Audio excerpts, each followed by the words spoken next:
Hedy Lamarr was born on November 9th, 1914 in Vienna, Austria. Her father worked as a banker and her mother was a pianist. She grew up in a wealthy cultural family and loved learning about music, science and machines. Early signs of genius. As a child, she took apart clocks, radios and gadgets just to see how they worked. She loved reading and learning, especially maths and science. Education. She attended the gymnasium for girls in Vienna where she excelled in mathematics and science. She also studied drama and acting where she later launched her Hollywood career, and that is why she is known today. She may be known for her Hollywood career, but there's a way deeper, darker truth, and this is how she created Wi-Fi as it is known today.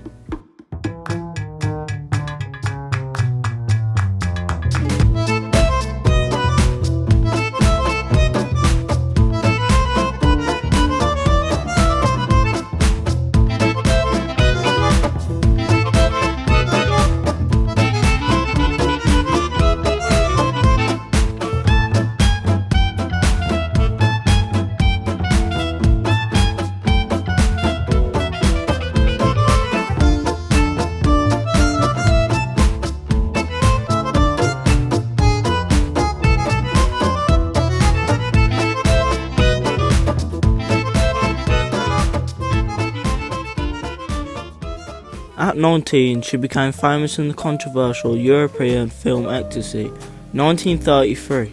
Soon after, she married Friedrich Mandel, a wealthy Austrian arms manufacturer with strong political ties, such as politicians like Adolf Hitler and Benito Mussolini. Her husband forbid her from acting and kept her under watch, but his arms meetings exposed her to military technology. She learned how weapons guidance and radio control worked, knowledge that she would later tell us. Now that we have all of that cleared up, we can now get to the juicy bits. Escape from fascism. In 1937 she fled her husband's control. Disguised as a maid, she escaped to Paris and then to London, where she met Louis B. Mayer. Head of Metro Goldwyn Mayer, he brought her to America, and by 1938 she was reborn as Hedy Lamarr, Hollywood's newest star. Hollywood adored her beauty.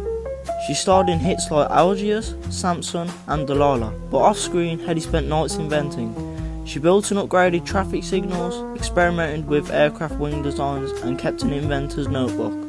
She once said, "Any girl can be glamorous, all you have to do is stand still and look stupid," but she refused to be only that. Back in the 1940s, there wasn't much around for women. If you wanted to be rich, you needed to have a rich husband. But she didn't look at it as that way. She wanted to do this all on her own. And with her own head, her own mind, her own thoughts, she began to create internet, or Wi-Fi as we know it.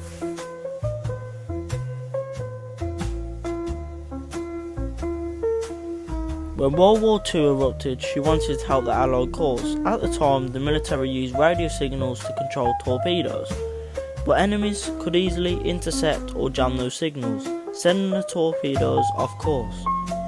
Hedy had seen this problem firsthand during Mandel's weapons meeting in Austria, and she knew how dangerous it was. Later in this story, she teamed up with George Anfield, a composer famous for synchronising 16-player pianos in his performances. Together, they imagined a torpedo guidance system that used frequency hopping. The radio signal would rapidly jump between 88 frequencies in sync, just like changing notes on a piano roll. This made it almost impossible for enemies to track or jam these missiles. Patient number 2292387. In 1941, the US Patent Office granted them patient number 2292387 for a secret communication system. They donated it to the Navy to help fight the Axis powers, but military officials dismissed it as it was too complex to implement. The required miniaturized tech simply didn't exist yet. Many years later, her patent quietly expired, unused, but in the 50s and the 60s, engineers rediscovered the concept. Spread spectrum technology became essential for secure military communications. Decades later, it evolved into the foundation for Wi-Fi, Bluetooth, GPS, modern cellular networks. Every wireless signal today owes something to her work. For most of her life, she never received recognition. Only in 1997 did the Electronic Frontier Foundation honour her with her Pioneer Award for her contributions to wireless technology.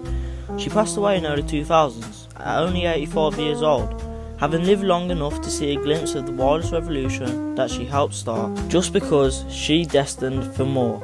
She took that leap, and now we have Wi-Fi, Bluetooth, GPS, and she helped make it. Without her, we wouldn't have the technology we have today. She wasn't just a movie star, she was proof that genius doesn't always look like what history expects. The next time your phone connects to Wi-Fi, remember it started with an idea from a woman the world refused to take seriously. If you enjoy these type of videos, please subscribe and like the video and leave a comment on what video you would like to see next.